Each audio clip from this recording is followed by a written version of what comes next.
So now, if the velocity of an object changes from an initial value u and the final velocity v at in time t, so acceleration is defined as a is equal to final velocity minus initial velocity divided by time taken. This kind of motion is known as accelerated motion. The acceleration is taken by the positive if it is in the direction of the velocity and negative when it is opposite to the direction of the velocity. The SI unit of acceleration is meter per square second. यहाँ पे एक important चीज है, एक car rest में खड़ी है और वो 5 सेकंड में 60 किलोमीटर की स्पीड पकड़ती है. इट मीन्स हर सेकंड उसकी स्पीड बढ़ रही है. इट मीन्स उसकी हर सेकंड वेलोसिटी बढ़ रही है. हम जब काउंट करते हैं एक्सेलरेशन तो फाइनल वेलोसिटी कार 5 सेकंड में 60 किलोमीटर का स्पीड पकड़ती है तो फाइनल वेलोसिटी उसे 60 किलोमीटर होगी. इनिशियल वेलोसिटी 0 मीटर होगी. टाइम टेकन कितना होगा 5 सेकंड. तो एक्सेलरेशन कितना होगा 60 minus 0 divided by 5 seconds equal to 12 metre पर सेकेंड स्क्वायर. अब कार पे ब्रेक लगता है और फिर अगले 10 सेकंड में वो कार जाकर के रुक जाती है. तो अब हमें हमारी इनिशियल वेलोसिटी क्या होगी. इनिशियल वेलोसिटी 60 किलोमीटर प्रति आवर. फाइनल वेलोसिटी क्या होगी. फाइनल वेलोसिटी होगी 0 बिकॉज वो कार रुक जाती है. और टाइम टेकन कितना होगा. टाइम टेकन होगा 10 सेकंड पूरा. उस केस में एक्सेलरेशन क्या होगा हमारा v फाइनल वेलोसिटी है. v फाइनल वेलोसिटी 0 है हमारा. तो 0 माइनस 60 डिवाइडेड बाई टाइम लगा 10 second 10. It means minus 6 metre पर सेकेंड. यहां पे हमारे पास एक्सेलरेशन के दो आंसर आए. पहला पॉजिटिव में, दूसरा नेगेटिव में. पॉजिटिव का मतलब स्पीड वेलोसिटी बढ़ रही है और नेगेटिव का मतलब एक्सेलरेशन कम रहा है, वेलोसिटी कम रही है. सो if the direction if acceleration is taken to be positive if it is in the direction of the velocity and negative when it is opposite to the direction of the velocity. If an object travel in a straight line and its velocity increases or decreases by equal amount is equal interval of time, then the acceleration of the object said to be the uniform. एक uniform acceleration अगर उसकी equal time amount पे, equal time interval पे equal amount of velocity increase हो रही है तो फिर से इसे हम इक्वल यूनिफॉर्म एक्सेलरेशन कहेंगे. यूनिफॉर्म एक्सेलरेशन में इंक्रीज ऑफ वेलोसिटी और decrease of velocity y equal amount in equal interval of time. That is uniform acceleration. The motion is freely falling body is an example of uniformly accelerated motion. अगर हम किसी वस्तु को 12वें floor से गिराते हैं तो उसकी स्पीड, उसकी वेलोसिटी जहां से हम गिराते हैं वहां से जमीन तक पहुंचने में हर क्षण स्पीड उसकी बढ़ती जाती है, वेलोसिटी बढ़ती जाती है. That is the uniform acceleration of the motion का एक एग्जाम्पल है ये. On the other hand an object can travel with non uniform acceleration if its velocity changes at a non uniform rate. For example A car travelling along a straight road increase the speed by unequal amounts in equal interval of time, then the car is said to be the moving with non uniform acceleration. जो पहले मैंने कहा था कि car अगर नई दिल्ली से आगरा जा रही है तो कभी ये रुकी होगी, कभी 40 की स्पीड में होगी, कभी 100 के स्पीड में होगी. तो इसकी स्पीड चेंज हो रही है, इसमें इसकी वेलोसिटी चेंज हो रही है. और वेलोसिटी अगर चेंज हो रही है तो इसका मतलब एक्सेलरेशन आ रहा है. लेकिन वेलोसिटी जो चेंज हो रही है वो यूनिफॉर्मली नहीं हो रही है. तो वेलोसिटी जो चेंज यूनिफॉर्मली नहीं हो रही है, तो ये नॉन यूनिफॉर्म आएगा और नॉन यूनिफॉर्म एक्सेलरेशन का एक उदाहरण होगा। एक्टिविटी है, आप इसे कर लें और करके बात मेरे कमेंट बॉक्स में डालें, वहां पे देखें। आपको अगर कोई दिक्कत होती हो तो मुझे बताएं, मैं आपको वहां पे हेल्प करूंगा। नेक्स्ट एग्जाम्पल लेता हूं, एक example 8.4। Starting from a stationary position, रुकी हुई जगह से, Rahul pedals his bicycle to attain a velocity of 6 metre प्रति second in 30 seconds. Stationary position से, इस मीन्स की बाइसिकल राहुल की खड़ी थी, राहुल ने पैडल मार के उसे एक वेलोसिटी दिया 6 मीटर पर सेकेंड का, तो और उसमें उसको 30 सेकेंड लगे। देन ही अप्लाइज ब्रेक्स, और फिर वापस उसने ब्रेक लगाया, such that the velocity of the bicycle comes down to 4 metre पर सेकेंड।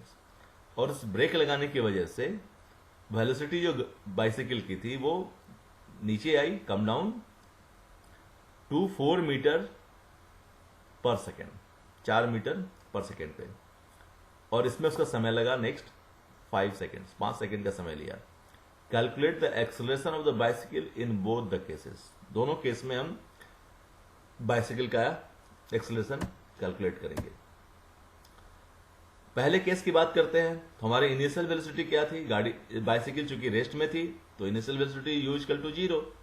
फाइनल वेलोसिटी क्या निकली, उसने फाइनल वेलोसिटी 6 मीटर प्रति सेकेंड पहुंचाया था, तो final velocity v equal to 6 metre प्रति सेकेंड, और टाइम उसने लिया था 30 सेकेंड का, तो time t it will be 30 seconds. So from equation 8.3 हमें पता है ये कि एक्सेलरेशन निकालने के लिए that is final velocity minus initial velocity और divided by time taken. So now acceleration is equal to 6 metre पर सेकेंड माइनस 0 मीटर पर second divided by 30 seconds, it will be 0.2 metre प्रति second square. Now in the second case, initial velocity is 6 metre पर second, already पहले से पहुंच चुका था 6 metre पर सेकेंड से, फिर उसने ब्रेक लगाई, ब्रेक लगा करके उसकी फाइनल वेलोसिटी कितनी निकल के आई, 4 मीटर पर सेकेंड, और उसमें समय कितना लगा था, 5 सेकेंड का। तो एक्सेलरेशन काउंट करने, कैलकुलेट करने के लिए final velocity that is 4 metre पर second, initial velocity that is 6 metre पर second divided by 5 seconds, so acceleration it will be minus 0.4 metre पर second.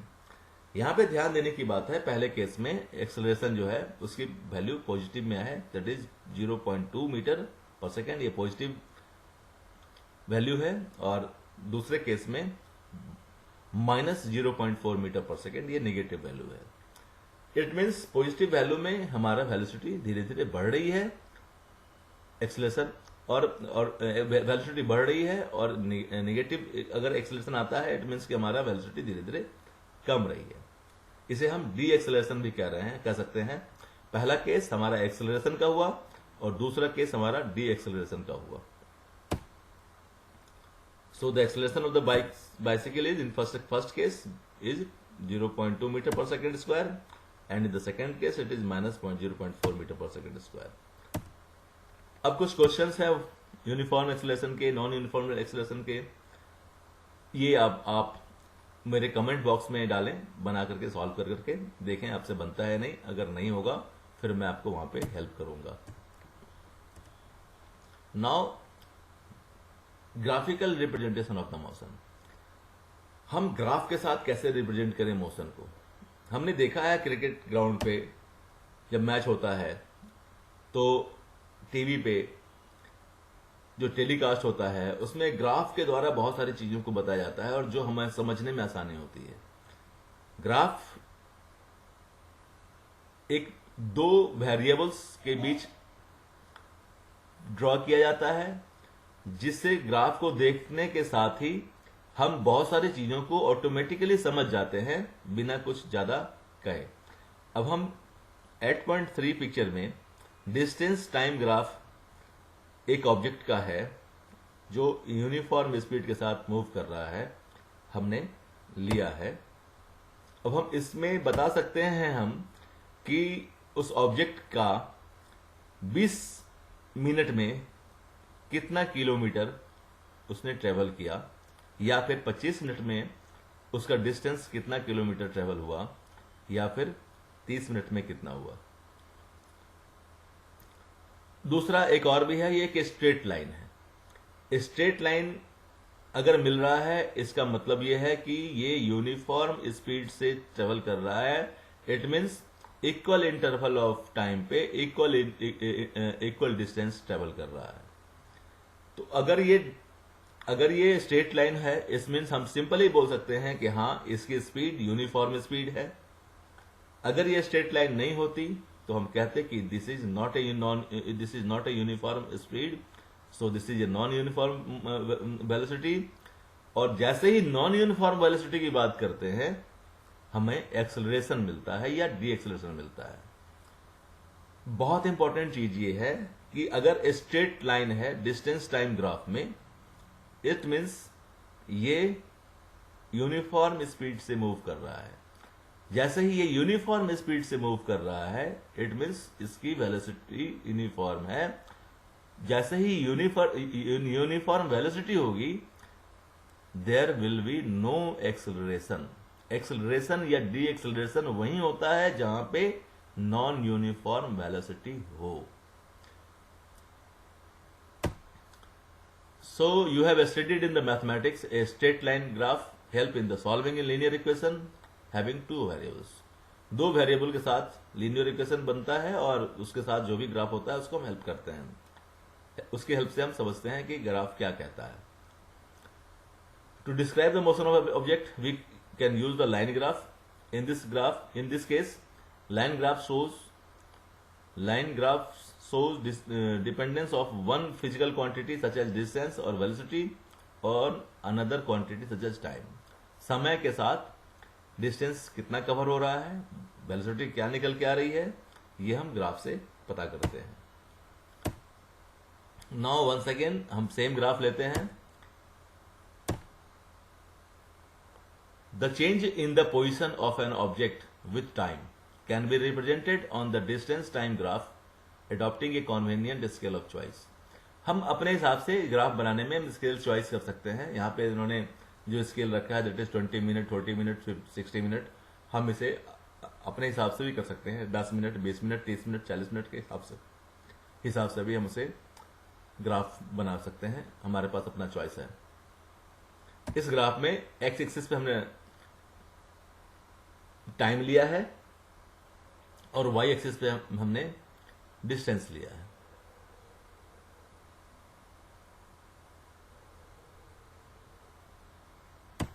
Distance time graph can be employed under various conditions where object move with uniform speed, non uniform speed और remain at rest.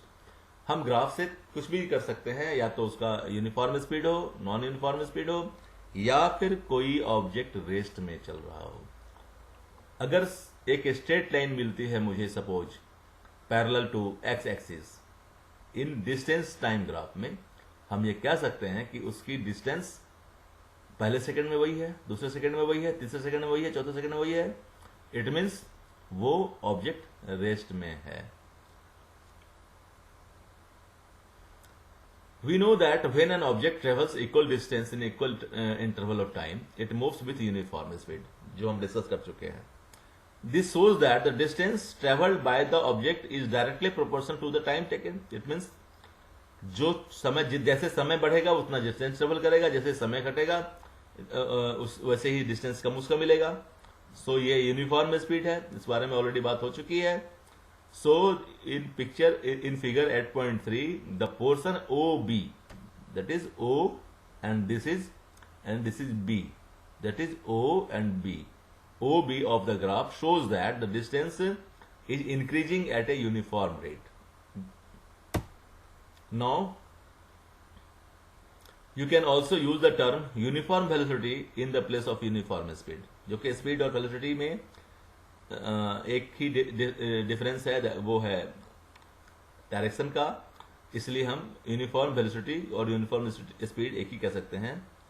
if you take the magnitude of displacement equal to the distance traveled by the object along the y-axis.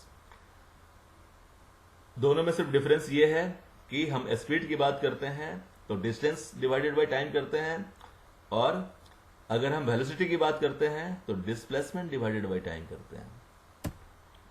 Now graphical representation of the motion, फिर से वापस से 8.3 वही graph. We can use the distance time graph to determine the speed of an object. To do so consider a small part of A B.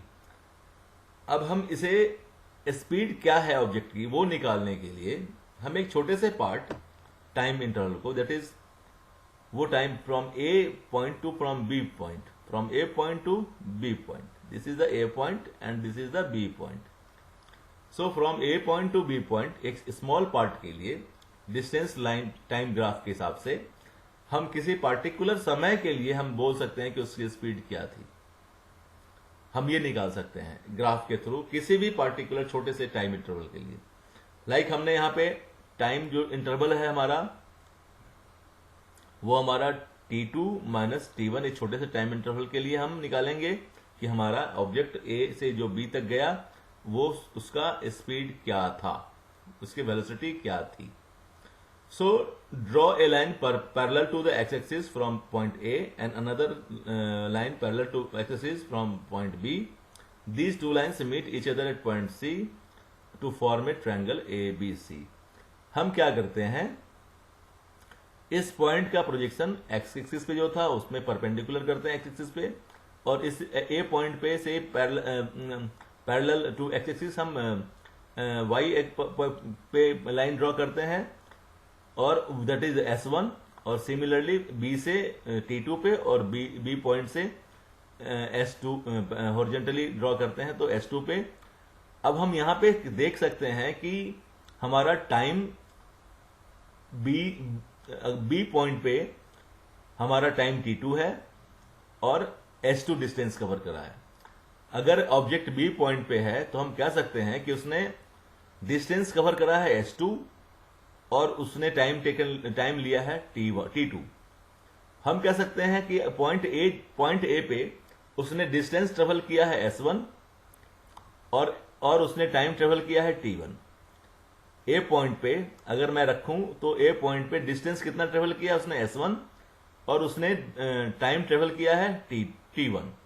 इसका मतलब है ए से B तक जाने के लिए उसने T2 माइनस T1 समय लिया. ए पॉइंट से बी पॉइंट तक जाने के लिए उसने T2 माइनस T1 समय लिया और डिस्टेंस कितना कवर किया S2 माइनस S1.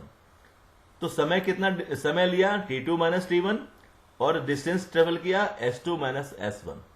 क्लियर है. ए पॉइंट से बी पॉइंट तक जाने के लिए कोई जो ऑब्जेक्ट है उसने T2 माइनस T1 समय लिया और डिस्टेंस ट्रेवल किया S2 माइनस S1. ओके. सो हमारे वेलोसिटी इक्वल टू क्या है, वेलोसिटी इक्वल टू है total distance divided by total time taken. So total displacement is S2 minus S1, that is S2 minus S1 is the total displacement.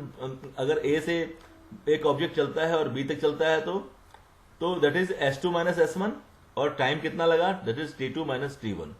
So velocity is equal to S2 minus S1 and divided by T2 minus T1. We can also plot the distance time graph for accelerated motion. हम accelerated motion के लिए भी distance time graph को plot कर सकते हैं, because यहाँ ये जो यूनिफॉर्म स्पीड पे था ये प्लॉट फिगर 8.3, हम चाहें तो डिस्टेंस और टाइम के ग्राफ के साथ में एक्सेलरेटेड मोशन भी ड्रॉ कर सकते हैं. अभी हमारे पास एक डेटा है जिसमें कि 0 सेकेंड में डिस्टेंस ट्रेवल करा 0 मीटर, मतलब गाड़ी रेस्ट में थी. Distance travelled bye A car at regular time interval. तो कह सकते हैं कि ये कार जो है वो रेस्ट में है क्योंकि टाइम 0 है तो डिस्टेंस 0 है.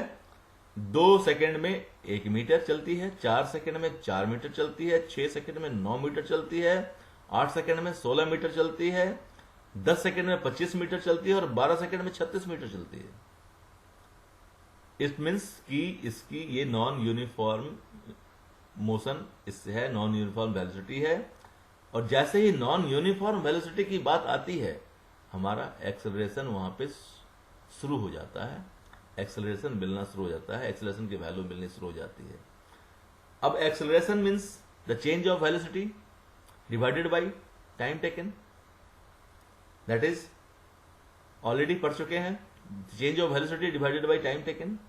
और speed means total distance travelled divided by time. अब हम देखते हैं कि हमारी स्पीड 0 सेकेंड में क्या है।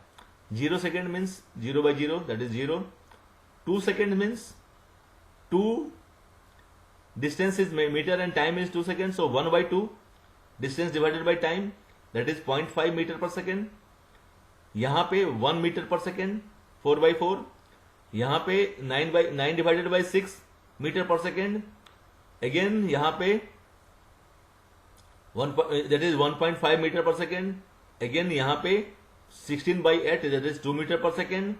Again 25/10 that is 2.5 meter per second, and again it is 3 meter per second. So it is the uniform, it is the example of uniform acceleration, because uniform acceleration means हमारी velocity बढ़ रही है एक खास time interval पे खास amount से।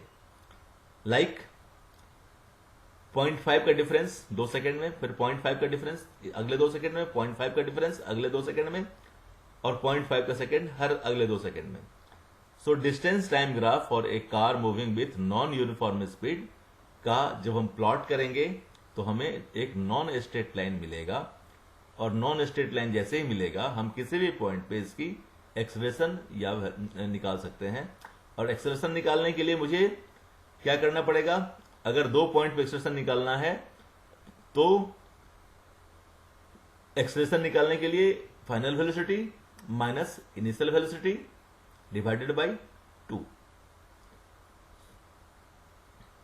So the distance time graph for the motion of A car is shown इतना 8.4। Note that the shape of the graph is different from the earlier distance time graph for uniform motion. The nature of this graph shows non linear variation of the distance travelled by the car with time. thus the graph shown in the figure 8.4 represents motion with non-uniform speed. Now हम बात करते हैं, हमें figure 8.5 में अभी हमने जो पहले लिया था जो ग्राफ था वो हमारा डिस्टेंस और टाइम के साथ प्लॉटिंग की गई थी ग्राफ को। अब हमारा ग्राफ जो है वेलोसिटी टाइम ग्राफ है, एक वाई एक्सिस पे वेलोसिटी है और टाइम एक्स एक्सिस पे है uniform motion of A car के लिए। इस कार का मोशन जो था वो हमारा यूनिफॉर्म मोशन था। जैसे in this graph time is represented along the x axis and the velocity is represented along the y axis. So if the object moves at a uniform velocity, ये graph show करता है कि हमारे पहले second में velocity कितनी है 40 kilometre पर पहले आवर पहले घंटे में, दैट इज 40 किलोमीटर। दूसरे घंटे में भी 40 किलोमीटर, तीसरे घंटे में 40 किलोमीटर, चौथे घंटे में 40 किलोमीटर। तो हमारा पहले घंटे से लेके चौथे घंटे तक जो हमारी वेलोसिटी है वो हमारी 40 किलोमीटर की है। अगर इट मीन्स ये यूनिफॉर्म वेलोसिटी के साथ चल रही है। यूनिफॉर्म वेलोसिटी जैसे ही आएगी there will be no acceleration. जैसे ही नॉन यूनिफॉर्म वेलोसिटी आएगी एक्सेलरेशन शुरुआत होगी, because acceleration is the rate of change of velocity. If there is no change there is no acceleration. If there is no change in the velocity there will not be any acceleration. If there will be any change in the velocity, either positive or negative, it will be a result of acceleration, either acceleration or deceleration. So, if the object moves at a uniform velocity, the height of its velocity time graph will not change with time.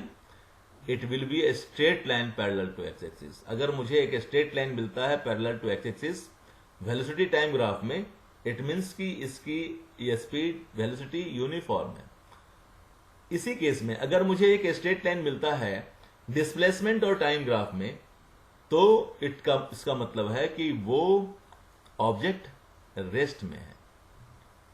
जबकि velocity time graph में अगर मुझे एक straight line मिलता है parallel to x axis, इसका मतलब यह है कि वेलोसिटी यूनिफॉर्म है, और अगर यूनिफॉर्म वेलोसिटी है तो हमारा एक्सेलरेशन 0 है।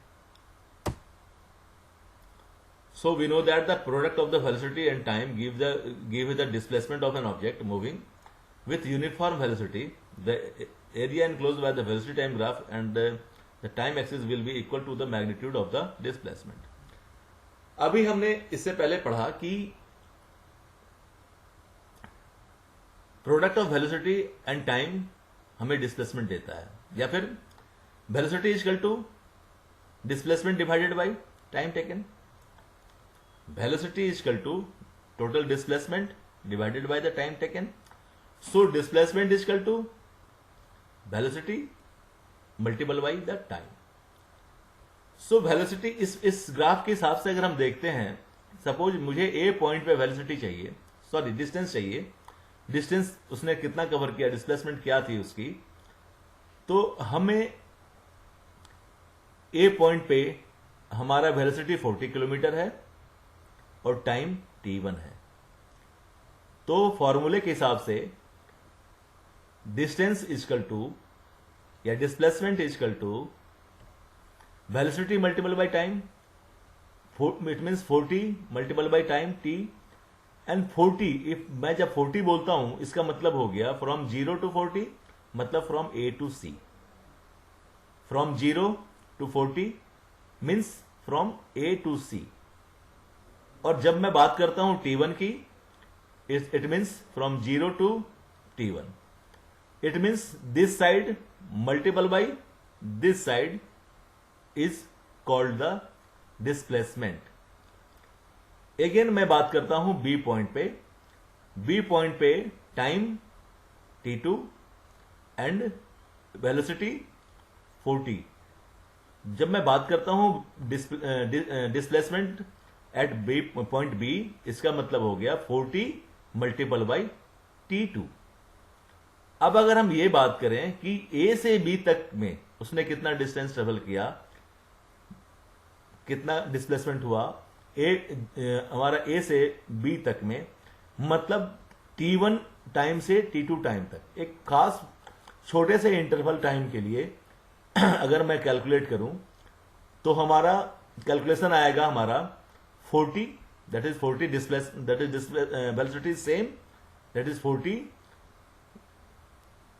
velocity divided by T2 minus T1, time taken that is T2 minus T1, and velocity uniform.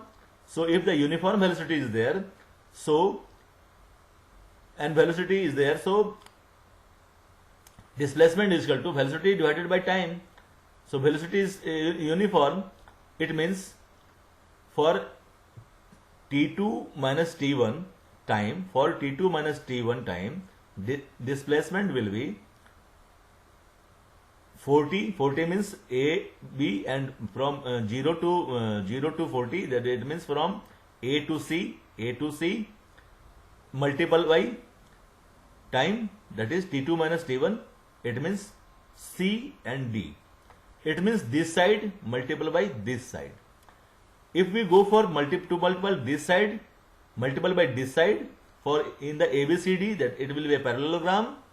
So the area of parallelogram is this side multiple by this side, and so here displacement is also, we can measure here this side, this side means side AC multiple by side CD. So you can say that the displacement of a particular time interval is the area enclosed by the in the graph.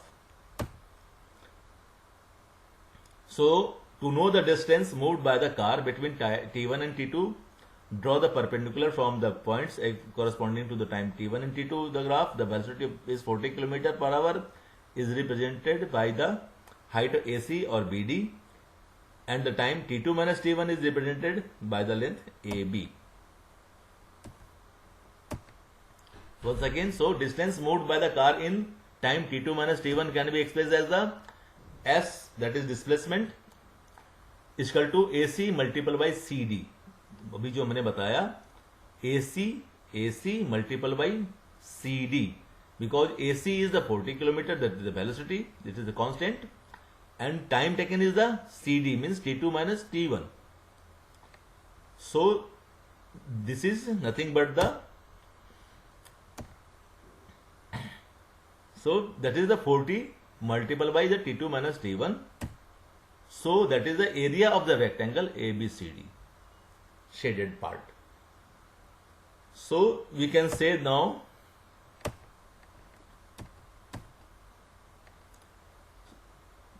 if we want to calculate the distance traveled or displacement for any time period in a graph, so it will be the area of that enclosed path. It means the shaded area here, that the area of ABCD is, if we will calculate the area of ABCD, then it will be the result of the displacement from A to B in T2 minus T1 second. Now velocity time graph. हमारे पास एक car की velocity है जो regular instant पे ली गई है, और उससे हमने एक ग्राफ बनाया है, that is the velocity time graph, figure 8.6 with uniform acceleration. Acceleration इसकी यूनिफॉर्म है, यूनिफॉर्म एक्सेलरेशन है. इट मीन्स हमें एक स्ट्रेट लाइन मिलता है वेलोसिटी टाइम ग्राफ पे, जबकि अगर ये वेलोसिटी टाइम ग्राफ ना होकर के डिस्टेंस टाइम ग्राफ होती तो मुझे यूनिफॉर्म स्पीड मिलती, यूनिफॉर्म वेलोसिटी मिलती. लेकिन जब हमारे पास वेलोसिटी और टाइम ग्राफ है और एक स्ट्रेट लाइन है, इसका मतलब है कि ये इसकी यूनिफॉर्म एक्सेलरेशन है. ऑलवेज ध्यान देने की बात है ये.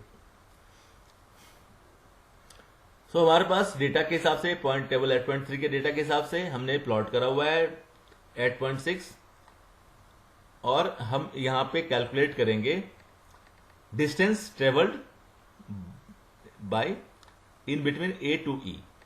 अगर हम डिस्टेंस ट्रेवल की बात करते हैं ए टू ई में,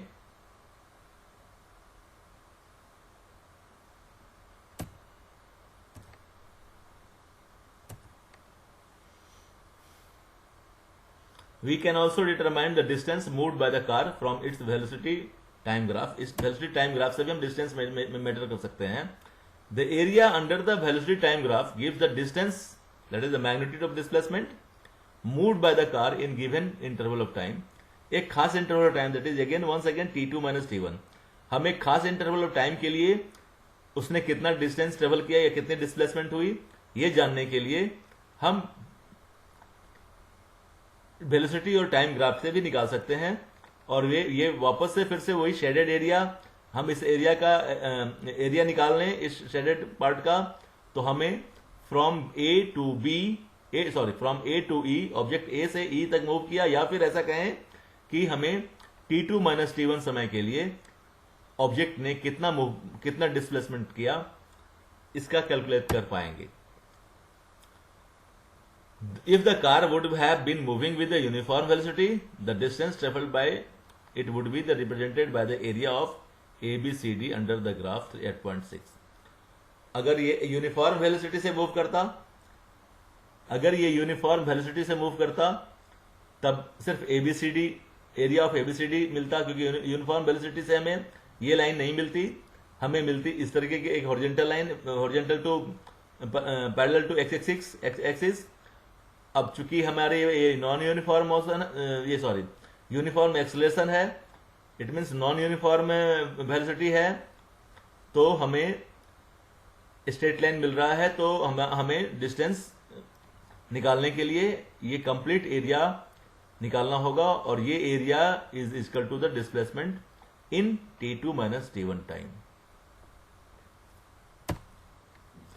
Since the magnitude of velocity of the car is changing due to the acceleration, the distance traveled by the car will be given by the area A, B, C, D, E under the velocity time graph. Velocity time graph में अब T2 और T2 minus T1 समय के लिए अगर हम displacement निकालेंगे तो हमें A, B, C, D, E ये कंप्लीट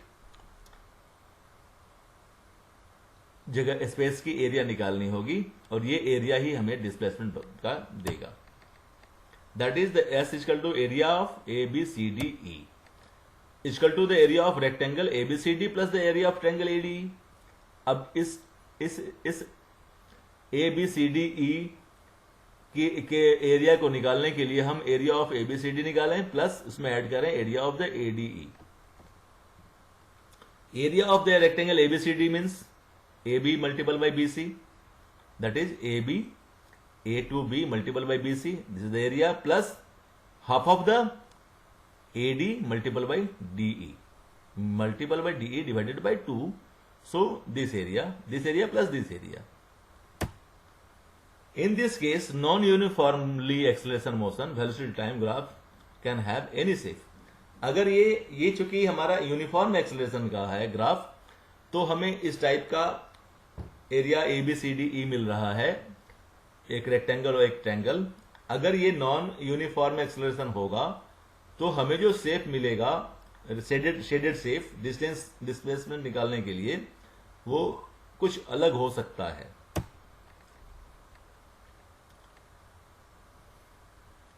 ये कुछ एक्टिविटी है, आप एक्टिविटी करें और एक्टिविटी के बारे में कुछ अगर प्रॉब्लम हो तो मुझे मेरे कमेंट बॉक्स में लिखें, मैं वहां पे आपको इसे सॉल्व कर दूंगा. उम्मीद करता हूं कि आपने जितना अभी पढ़ा है उसके हिसाब से ये सारी एक्टिविटी आप खुद कर सकते हैं.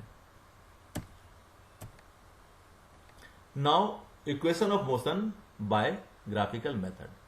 इक्वेशन ऑफ मोशन क्या है, इंपॉर्टेंट ये है. इक्वेशन ऑफ मोशन है that is v equal to u plus a t. दूसरा s equal to u t plus half a t square. तीसरा है 2as equal to v2 v square minus you square. 2as equal to v square minus you square या फिर s equal to v square minus you square by 2a. ये तीन equation है motion के. अब हम इसे ग्राफिकल मेथड से सॉल्व करेंगे. When an object moves along a straight line with uniform acceleration, it is possible to relate its velocity, acceleration during motion and the distance covered by it in a certain time interval by a set of equations known as the equation of motion. यहां पे v equal to final velocity, u equal to initial velocity, a equal to acceleration, t equal to time taken and s equal to displacement. Where use the initial velocity जो मैंने भी कहा. So now 8.5 equation जो है वो describe करता है velocity time relation. Velocity और टाइम में क्या रिलेशन है, क्योंकि यहां पे initial velocity final v equal to final velocity, u equal to initial velocity and this is the acceleration with time. So equation 8.5 जो है वो डिस्क्राइब करता है हमें वेलोसिटी टाइम रिलेशन में, जबकि 8.6 इक्वेशन जो है वो रिलेट करता है पोजीशन टाइम रिलेशन में. हमारी पोजीशन क्या थी टाइम के साथ. और 8.7 जो रिप्रेजेंट करता है relation between the position and the velocity. यहां पे फाइनल वेलोसिटी नहीं है. It means 8.6 represent the position time of relation, means यहां पे सिर्फ इनिशियल वेलोसिटी है. 8.6 इक्वेशन में डिस्टेंस है, इनिशियल वेलोसिटी है, फाइनल वेलोसिटी नहीं है. जबकि 8.7 में इनिशियल वेलोसिटी, फाइनल वेलोसिटी भी है, डिस्टेंस है बट टाइम नहीं है. और इक्वेशन 8.5 में इनिशियल वेलोसिटी है, फाइनल वेलोसिटी है, एक्सेलरेशन है, टाइम है, लेकिन डिस्प्लेसमेंट नहीं है. ये ध्यान देने की बातें हैं. So it can be obtained by eliminating t. The 3 equation can be derived bye graphical method.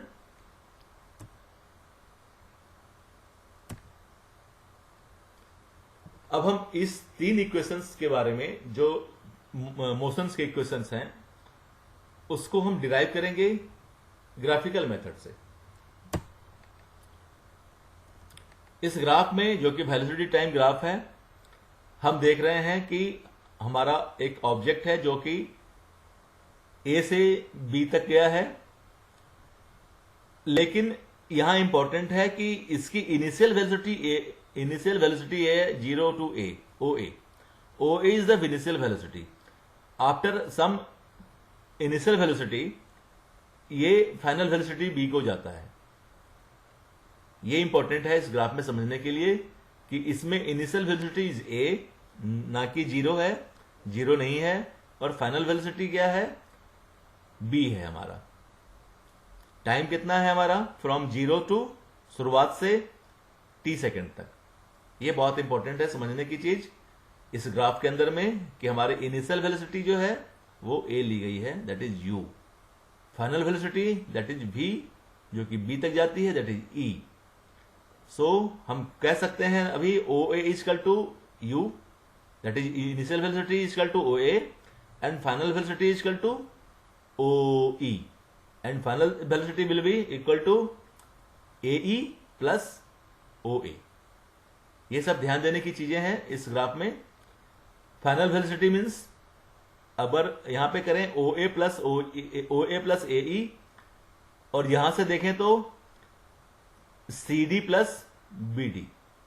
CD plus BD equal to final velocity, whereas CD equal to initial velocity. So now we go for, so that the initial velocity is represented by the OA. अभी मैंने कहा, and the final velocity is represented by the BC, that is the B to C, BC, it means OE, BC, and the time interval T represented by OC. This T time is represented by OC, और OC either OC या फिर AD और OC is the time interval. इस graph के हिसाब से हम ये सिंपली बोल सकते हैं जो अभी हमने कहा. BD equal to BC minus CD, BD equal to BC minus CD, BD equal to BC minus CD. ये क्लियर कैलकुलेटेड है already. So that the initial velocity is represented by OA, the final velocity is represented by BC, and the time interval T represented by OC. So BD is equal to BC minus CD represents the change in velocity in time interval T. So BD, this is the BD, is the change of velocity from U to V. So from U to V is the change of velocity. Change of velocity means from BC change of velocity BD is equal to BC minus CD in time interval T. T समय में ये अपनी velocity U से V को लेके गया, मतलब object A से B तक पहुंचा, और B तक पहुंचने में यहां B तक टोटल फाइनल वेलोसिटी जो है V है, इनिशियल वेलोसिटी U है, और initial velocity change means velocity जो चेंज हुआ वो फ्रॉम V minus U. Now same graph है, सेम ग्राफ मैंने लिया हुआ है और थोड़ी सी कैलकुलेशन है. So let's draw AD parallel to OC. हमने AD पैरेलल ड्रॉ किया parallel to OC. It means कि OC is equal to T, so AD is equal to T also. We observe that the BC is equal to BD plus DC. BC, B to C. BC is equal to BD plus DC, जो भी मैंने थोड़ी देर पहले बताया. It is equal to BD plus OA is equal to BD plus OA, and OA is equal to U. So this is this CD is also U, and this BC is equal to V. So you can say right here BC is equal to V and OA is equal to U. So we write there V is equal to BD plus U और BD is equal to V minus U. सीधा सा है, BD is equal to this complete BC, that is BC is equal to V minus DC is equal to U. So we can say that BD is equal to total V minus this U. Okay, so BD is equal to V minus U. It is clear right now. From the velocity time graph, the acceleration of the object given by change of velocity divided by time taken. ये formula है कि acceleration अगर हम निकालते हैं, चूंकि यहां पे चेंज ऑफ वेलोसिटी है, चेंज ऑफ वेलोसिटी है तो हमारा एक्सेलरेशन चेंज होगा, सॉरी एक्सेलरेशन मिलेगा मुझे, और एक्सेलरेशन निकालने के लिए जो फॉर्मूला है वो change in velocity divided by the time taken. इस केस में हमारे पास A equal to BD, change in velocity कितना है हमारा, BD है, BD is the change of velocity. It means from velocity A to velocity E. जब object A से B तक पहुंचा, इसके वेलोसिटी U से भी चली गई, तो हमारे चेंज ऑफ वेलोसिटी हो गया that is BD divided by AD. AD means this time. So BD divided by AD, BD divided by AD. अभी आप BD डिवाइडेड बाय AD अगर करते हैं तो हमारा ये एंगल मिलता है, tangent, this is the angle. हम इस पे नहीं जाएंगे, वो आगे की चीज है. फिलहाल A equal to BD by AD, this is BD by AD. Now BD by OC, बिकॉज AD is nothing but the OC. OC भी T है हमारा, AD भी T है, तो substituting OC by T we can get A equal to BD by T और BD equal to AT. अब हमारा BD इक्वल टू कितना है, V माइनस U, और यहां BD इक्वल टू AT आया, तो हमारा AT इक्वल टू कितना होगा, V minus U. So V equal to U plus AT. दोनों इक्वेशन के साथ 8.88 और 8.9 इक्वेशन, 8.8 इक्वेशन और 8.9 इक्वेशन के थ्रू अगर हम काउंट करेंगे तो BD equal to V minus U और BD equal to AT. So V minus U equal to AT और V minus U equal to AT, so V equal to U plus AT. So ये equation, first equation of the motion has been derived by this graphical representation of object. This is the velocity time graph. इस velocity time graph से हम equation, पहला relation जो है motion का, वो हम ऑब्टेन कर लिए. नेक्स्ट सेम ग्राफ यूज करते हैं. Let us consider that the object has traveled distance s in time t under uniform acceleration a. The distance traveled by the object is obtained by the area enclosed within the OABC under the velocity time graph AB. Thus, the distance s traveled by the object is given by the area of OABC. Means हम ये consider करते हैं, ये हमारा distance हमारा s travel किया है, मान लिया यहाँ पे समय t लगा है, जो कि हमारा O से फ्रॉम A टू B गया, ठीक है. अंडर यूनिफॉर्म एक्सेलरेशन A से चला है. The distance travelled bye the time, कितना डिस्टेंस इसने ट्रेवल किया. अब हम अगर ये निकालते हैं तो हमें एरिया ऑफ OABC, इस कंप्लीट एरिया को अगर हम निकाल लेते हैं तो हमारा टोटल डिस्टेंस कितना ट्रेवल किया वो मालूम चलता है, जो कि हमने इससे पहले एरिया कैसे निकालते हैं, एरिया क्यों होता है डिस्टेंस निकालने के लिए, डिस्प्लेसमेंट निकालने के लिए, ये हम ऑलरेडी डिस्कस कर चुके हैं. सो हम कह सकते हैं कि एरिया ऑफ OABC जो कि ट्रैपेजियम है, दैट इज OABC जो एक ट्रेपेजियम है, इसका अगर हम एरिया निकाल लेते हैं तो for the time period T from 0 to T, इस टाइम पीरियड से फ्रॉम 0 से T तक में, इस टाइम T सेकंड के लिए हमें डिस्प्लेसमेंट कितना आया, उस डिस्प्लेसमेंट को निकालने के लिए हमें ये complete area that is O A B C, ये ट्रेपेजियम जो है इसे इसका एरिया निकालेंगे तो हमें डिस्प्लेसमेंट का एरिया, डिस्प्लेसमेंट मालूम चल जाएगा। ये हम ऑलरेडी पहले से जान चुके हैं। So the area of rectangle O A D C, O A D C, O A D C plus area of A D B, O A B D C, इस एरिया को निकालने के लिए हमारे पास एक रेक्टेंगल है that is O A C D और एक ट्रायंगल है ए डी सी। हम इस दोनों के एरिया को निकाल करके आपस में जोड़ देंगे तो हमारे पास एक कंबाइंड एरिया मिल जाएगा, और कंबाइंड एरिया मिल जाएगा तो हमें डिस्प्लेसमेंट मिल जाएगा। So area of rectangle O A D C, O A D C plus area of triangle A D B, area of triangle A D B equal to O A plus O A into O C, area of this equal to O A into O C, this is O A, this is O C plus half of the O A D multiple by B D, half of the A D multiple by B D. इस यहां तक कोई दिक्कत नहीं होनी चाहिए। So now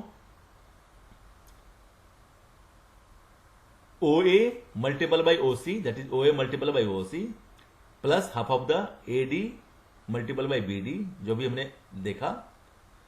O A equal to u, that is O A equal to u, so this is O C equal to A D बराबर T, O C equal to A D that is T, T and B D equal to A T and B D equal to A T. अभी हमने last वाले में देखा B D equal to A T from 8.9, सो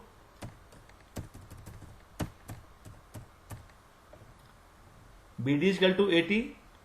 सो हम इस value को देख सकते हैं, displacement S, this is the S, displacement S equal to u into T, O A equal to u, O C equal to T, U into T plus half A D means T multiple by B D equal to A T, already हम देख चुके हैं। सो हमारे पास अब जो equation आया S equal to U T plus half A T square, जो हमारा second equation of the motion fulfil करता है। और इसे हमने graphical representation of the object, जो ग्राफ है वेलोसिटी और टाइम का, इसके हिसाब से हमने इसे निकाला। अब हम चलते हैं अगले इक्वेशन की ओर। हमें सेम ग्राफ यूज करना है, सेम ग्राफ हम यूज करेंगे। सेम ग्राफ यूज करने के बाद हमें अभी तक हमने कहा था कि डिस्प्लेसमेंट निकालने के लिए इस एरिया और इस एरिया को ऐड करते हैं, और ये ट्रेपेजियम है। दो तरीका है, पहला इस एरिया और इस एरिया को ऐड करके इसका एरिया निकालना, और दूसरा एक और तरीका एरिया निकालने का है, this side plus this side divided by 2 multiple by this side. Area of the trapezium is simply area of the trapezium is AOA plus BC, that BC divided by 2 multiple by this AD. This is a simple formula of mathematics, that the area of trapezium is the sum of the side divided by 2, sum of the side divided by 2, sum of the parallel side, sum of the parallel side divided by 2 into the distance between them. Distance between them is equal to AD. So from the velocity time graph, the distance traveled by the object in time t moving under the uniform acceleration A is given by the area enclosed with the trapezium OABC under the graph this. So इस area को निकालने के लिए दूसरा formula हम use करते हैं, OA plus BC divided by 2 multiple by OC या फिर AD. It means now OA plus BC. This is OA plus BC. Multiple by OC, multiple by OC, divided by 2. Clear है? Now हमने पहले वाले equation में किया था, इस एरिया को अलग निकाला था और इस ट्रायंगल को अलग निकाल करके ऐड करा था. इस वाले इक्वेशन के लिए हम एरिया ऑफ ट्रेपेजियम का फॉर्मूला यूज करेंगे और एरिया ऑफ ट्रेपेजियम का फॉर्मूला है mean of the parallel side. It means sum of the parallel side divided by 2 multiple by the distance between the parallel side. So OA plus BC divided by 2 multiplied by OC. So OA plus BC divided by 2 multiplied by OC. अब हम value put करेंगे OA की.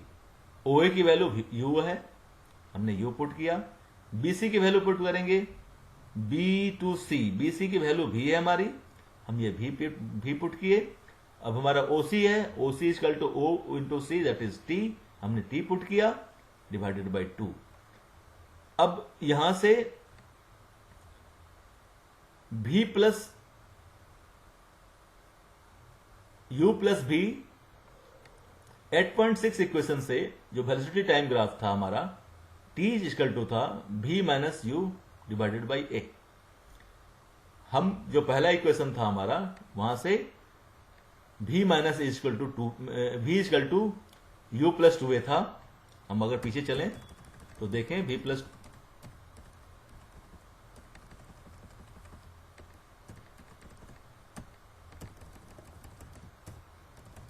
पीछे चलें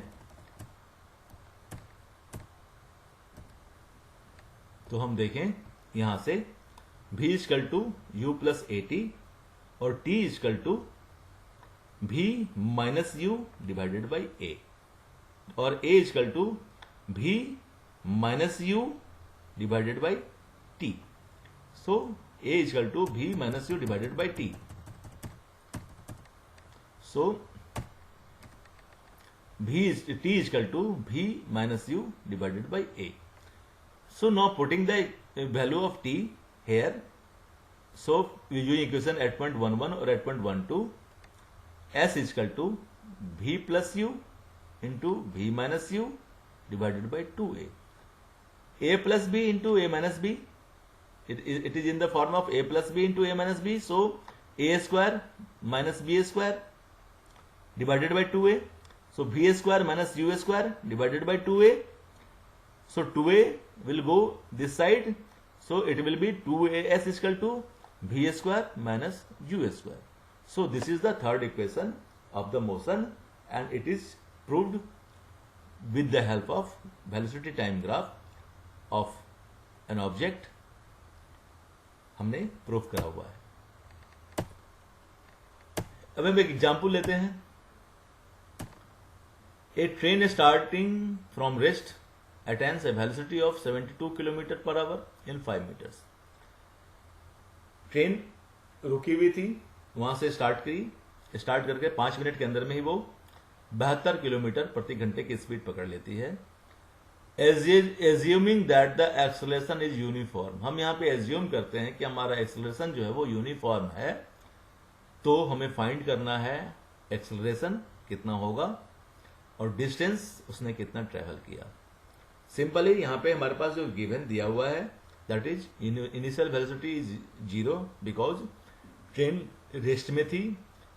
final velocity is 72 kilometre per our जो हमारा 5 minute में travel करती है ट्रेन और टाइम हमारा 5 मिनट दैट इज 300 सेकेंड्स क्योंकि हमें सेकेंड से निकालना है.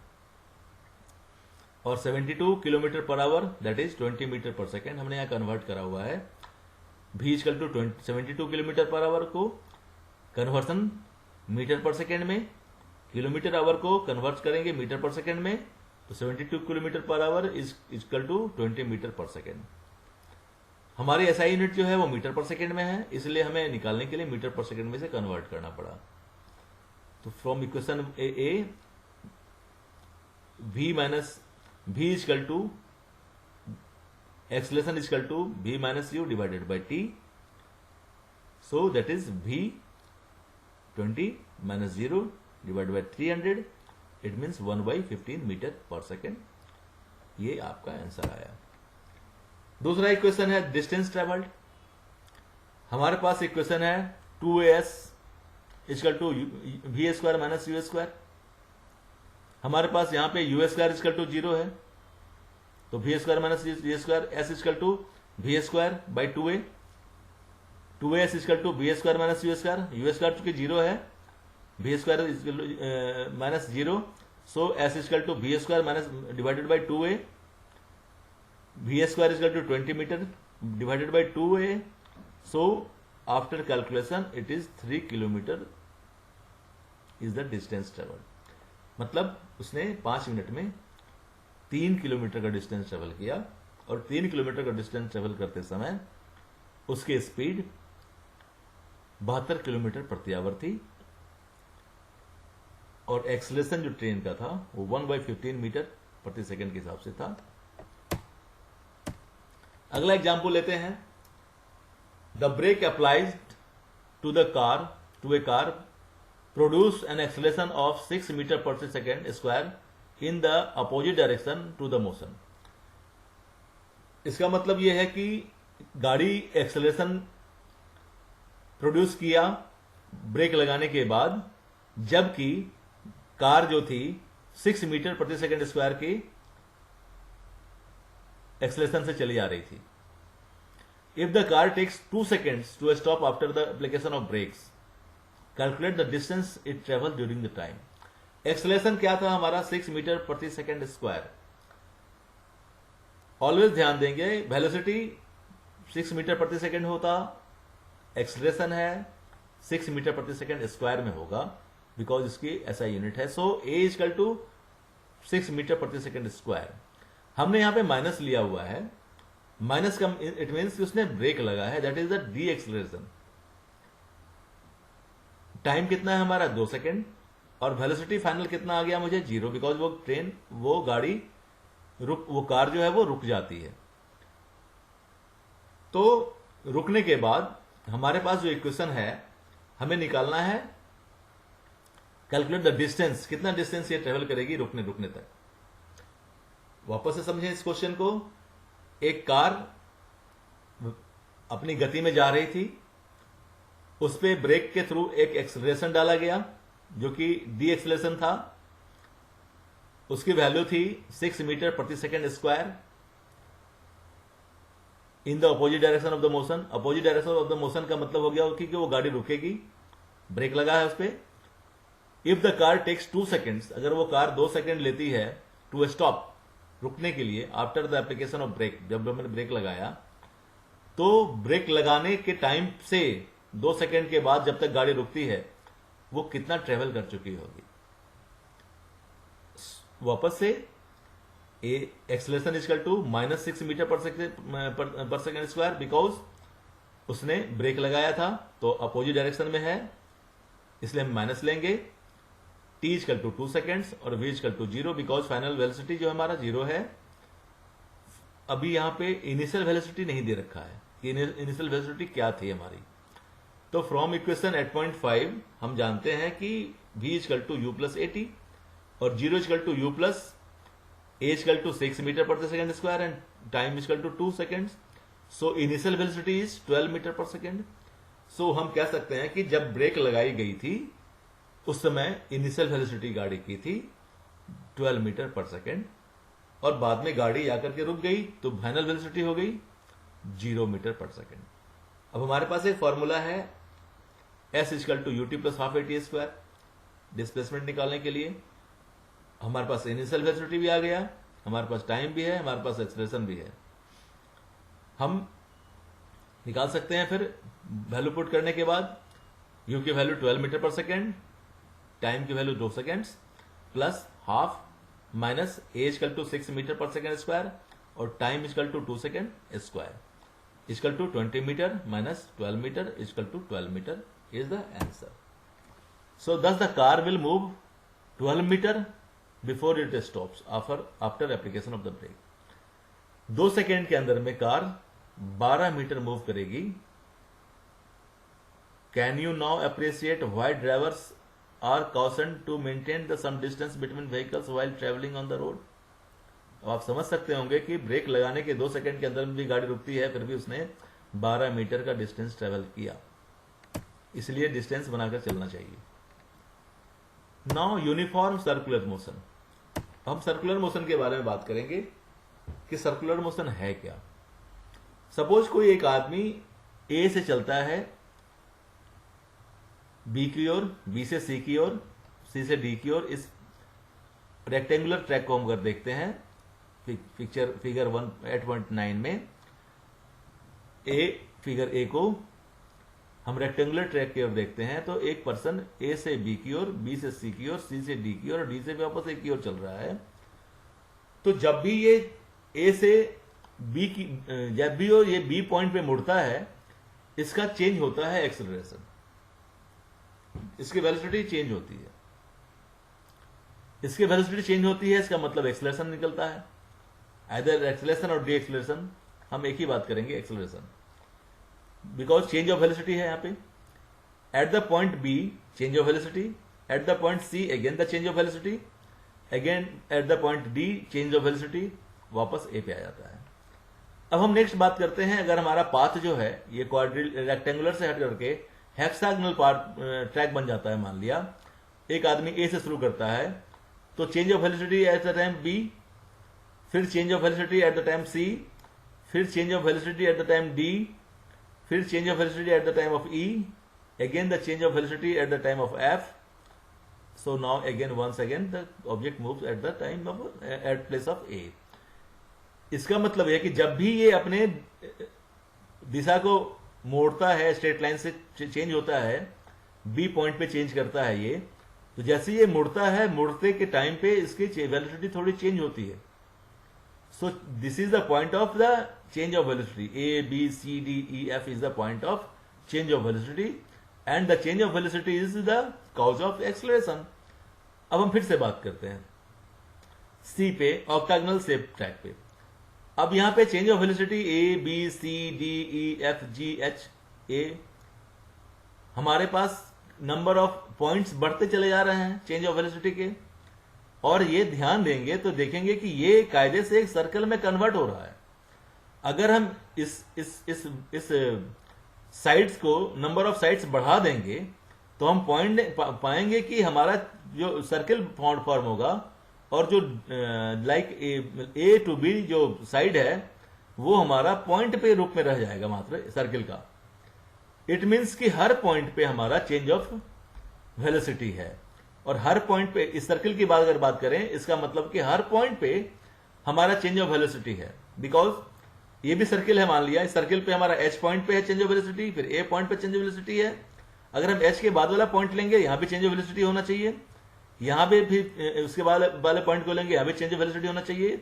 इट मीन्स कि अगर हम सर्कुलर पाथ की ट्रैक की बात करते हैं तो इसका हर पॉइंट, इस सर्कुलर ट्रैक का हर पॉइंट पे एक चेंज ऑफ वेलोसिटी है. और वो चेंज ऑफ वेलोसिटी जो है वो that is the acceleration. So the motion of an athlete along the cross track is different shape. जो बता रहा है ये चेंज ऑफ एक्सेलरेशन का पार्ट है. दैट इज और इसे यूनिफॉर्म सर्कुलर मोशन कहते हैं बिकॉज इसकी एक्सेलरेशन जो है, जो चेंज हो रही है वो यूनिफॉर्म है. So when the velocity of an object changes we say that object is accelerating. The change in the velocity could be due to the change of its magnitude or the direction of the motion or both. हम already जान चुके हैं कि velocity change, जो velocity का जो change होता है वो होता है बिकॉज उसके मैग्नीट्यूड चेंज हो जाए, डायरेक्शन चेंज हो जाए या फिर दोनों चेंज हो जाए. Can you think of an example when an object does not changes its magnitude of velocity but only its direction of motion. क्या कह सकते हैं कि बिना मैग्नीट्यूड और उसके मोशन चेंज करता है, ये डायरेक्शन चेंज कर सकता है ये. Let us consider an example of the motion of the body along with a crossed path, that is picture at point 9a shows the path of an athlete along a rectangular track ABCD. Let us assume that the athlete runs at a uniform speed on the straight path AB, BC, CD and DA of the track. In order to keep himself on track, he quickly changes his speed at the corner. जो मैं अभी बता चुका हूं कि corner जैसे ही B आता है पॉइंट, इस वाले रेक्टेंगुलर ट्रैक में जैसे ही पॉइंट बी आता है, यहाँ पे चेंज ऑफ वेलोसिटी हो जाती है एंड फाइनली हम वहां से सर्कुलर पाथ पे पहुंचते हैं, तो हमारे हर पॉइंट पे चेंज ऑफ वेलोसिटी होती है.